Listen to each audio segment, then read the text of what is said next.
Merhabalar, Kesin Bu Tarif kanalına hoş geldiniz. Bugün kabakla yapılabilecek en güzel tarifi yani kabak dolmasını yapacağız. Kabak dolmasını bundan sonra hep bu şekilde yapacaksınız. Gelin şimdi yapımına geçelim. Öncelikle iç harcı için 1 çay bardağı pilavlık bulguru ve 1 çay bardağı pirinci uygun bir kaba alalım ve bunları güzelce yıkayalım. İçerisine yarım çay bardağı sıvı yağ ekliyorum.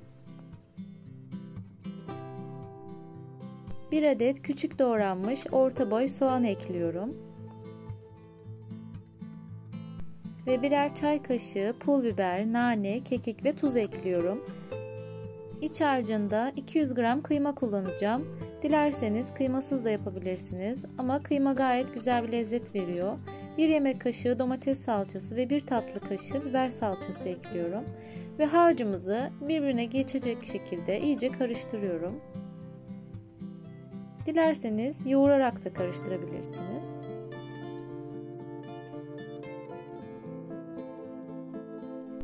Bu arada kanalıma hala abone değilseniz abone olmayı unutmayın.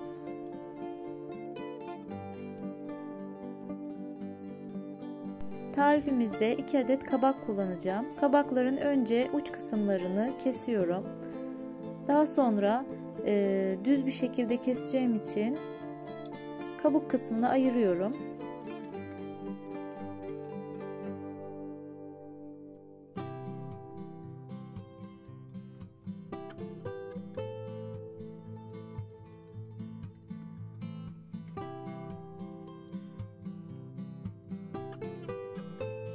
Soyacak yardımıyla kabakları ince ince kesiyorum.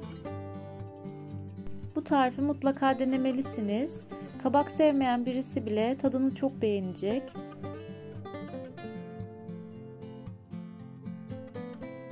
Kabakları bu şekilde hazırlıyoruz. Yaprak sarması sarar gibi saracağız.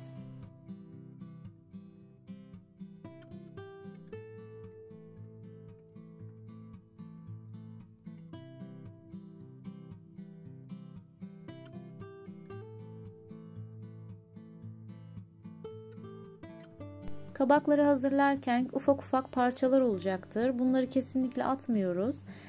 Sararken birbirine birleştirerek bir bütün halinde kolayca sarabiliyoruz.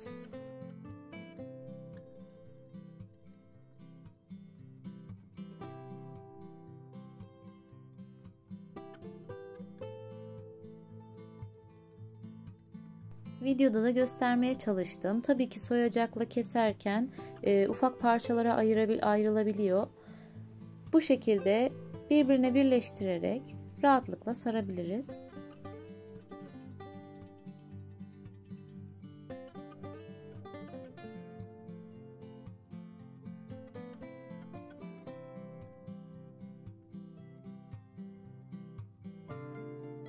Bütün kabakları bu şekilde hazırladıktan sonra uygun bir tencereye açık kısımları üste gelecek şekilde dizelim. Dışarıya yemeğin sularının damlamaması için birazcık daha derin tencere tercih edebilirsiniz. Ben de dolmaya göre bu uygundu. Bunu tercih ettim. Sosu için 1 tatlı kaşığı domates salçası, 1 tutam tuz, 2 yemek kaşığı sıvı yağını biraz karıştıralım.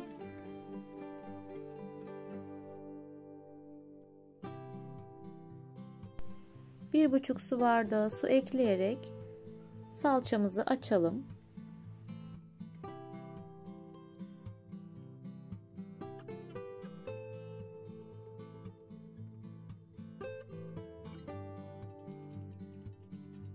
Hazırladığımız sosu dolmaların üzerinden gezdirerek her yere gelecek şekilde dökelim.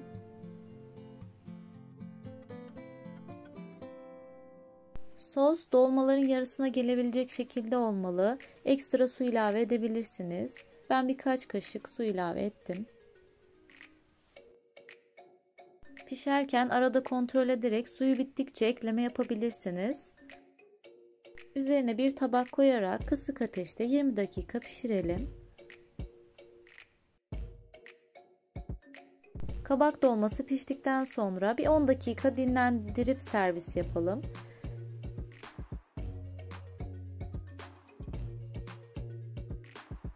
Videolarım hakkında görüşlerinizi, düşüncelerinizi yorumlarda benimle paylaşırsanız çok sevinirim.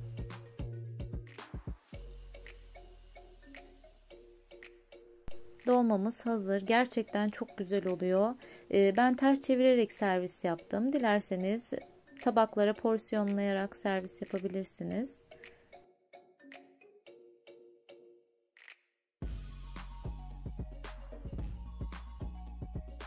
Şöyle söyleyeyim, hiçbir şekilde birbirine birleşmiyor. Tıpkı yaprak sarması gibi tane tane ayrılıyor.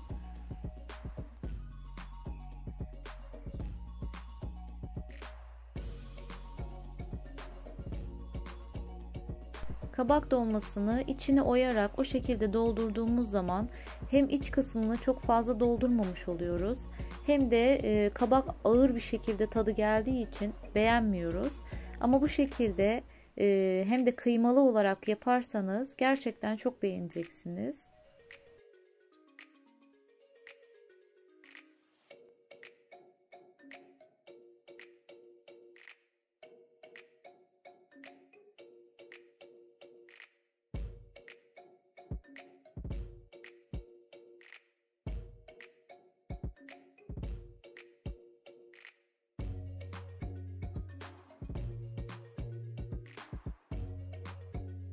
Üzerine de tercihe göre biraz sarımsaklı veya biraz tuz eklenmiş yoğurtla gerçekten çok güzel bir ana yemek.